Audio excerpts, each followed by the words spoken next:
Oh, I love technology. All right, here we go. We're going to look at these. This is like the last big picture, guys. This is the last lesson that I really plan to do in Unit 1. Okay, so we're looking at um, uh, three different kind of main ideas about doing statistics and gathering data. Surveys, simple survey, that has to do with the samples. We already have done this, right? We have an experiment that's slightly different, observational, slightly different. If you're going into like medicine or statistics or nutrition or something like that, or science, anything science, there's experiments. If you're going into like sociology or psychology, often you're doing observational studies.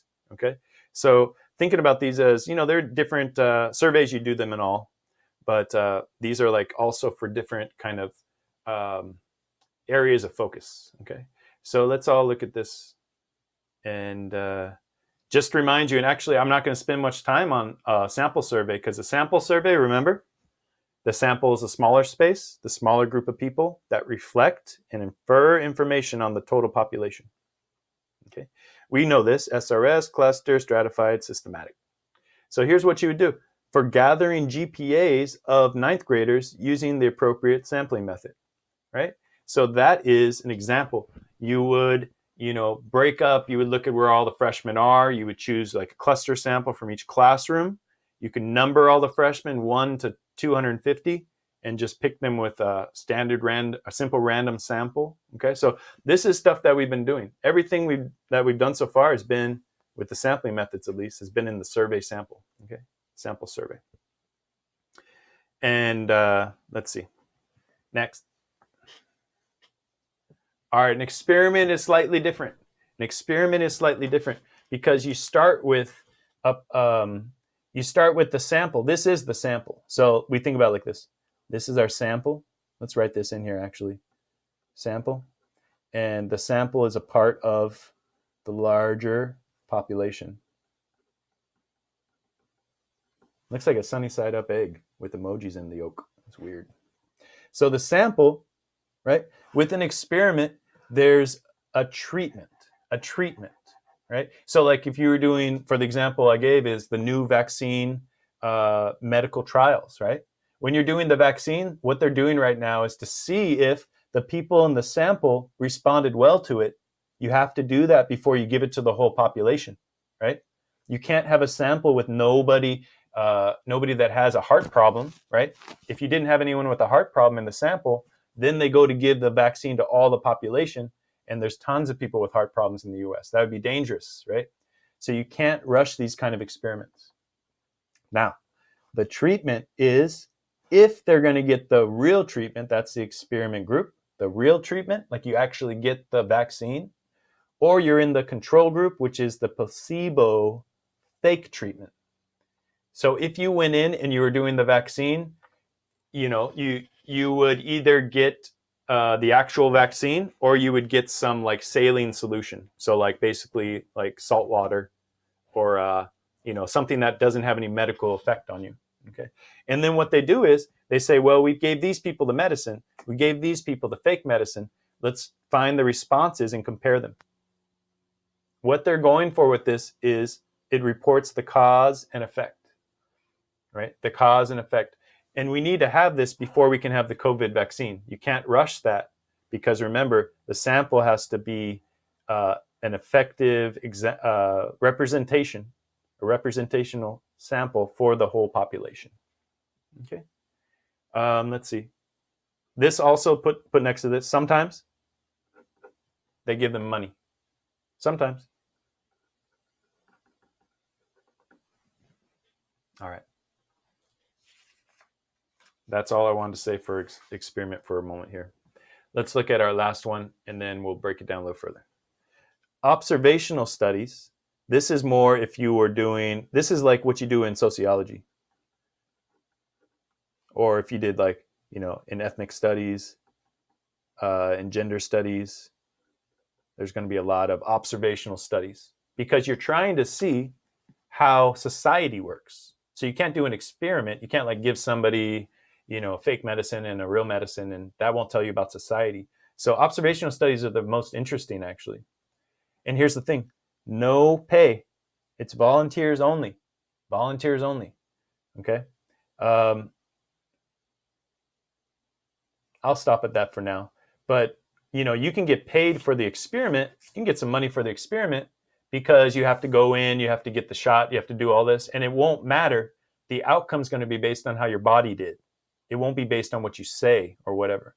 The reason why observational studies can have no pay involved is when you pay people, they're inclined in some situations to respond differently, right? Something I haven't talked about much in here, a little bit I have, but when I was doing social work in prisons, I did one study that was an IRB study, and it's really hard to do a study in prison, right? And one thing we had to be careful about, I was organizing with another doctor of psychology. What we had to be careful with was the questions we asked. We didn't want to put anybody, especially those that are incarcerated, which are vulnerable populations, because they may be tempted to answer in a certain way, right? To present themselves in a certain way, right?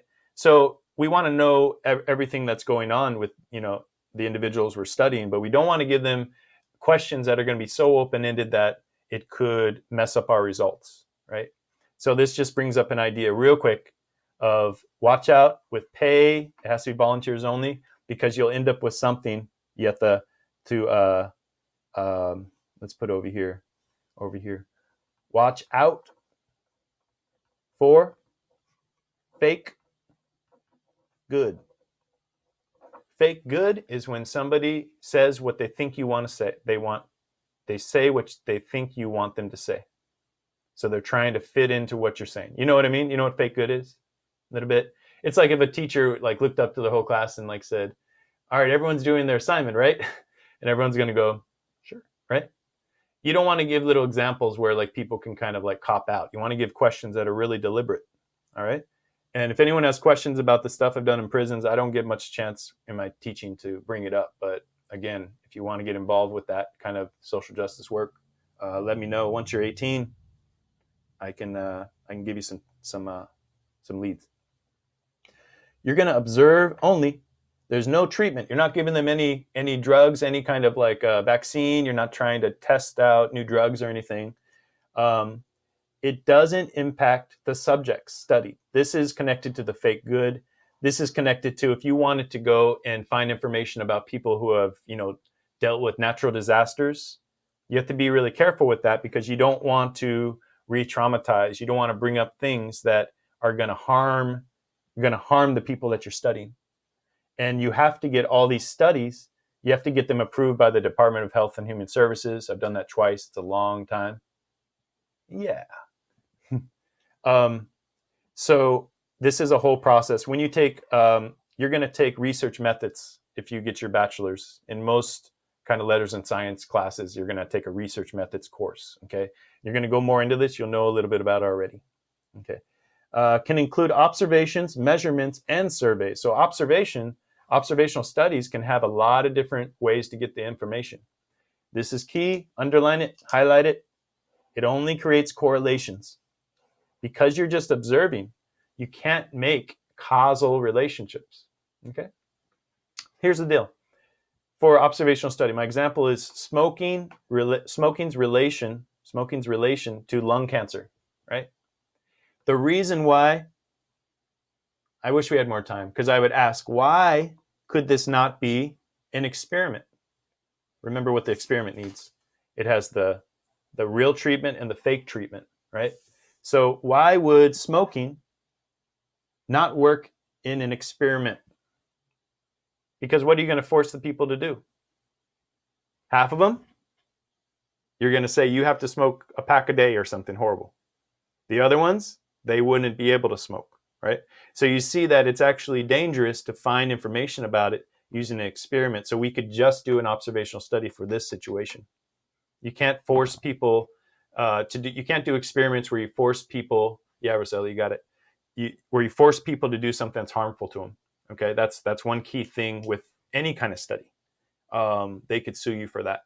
It's really be careful with it. But smoking's relation to lung cancer, we can observe this. So I could collect data on number of smokers, number of people with lung cancer, and try to find a correlation, right?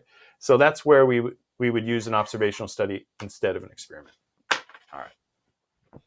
So that was our brief intro. On Monday, we are going to go further. Let me go ahead and share my other screen real quick. Wait, where is it? I'm going to stop this one.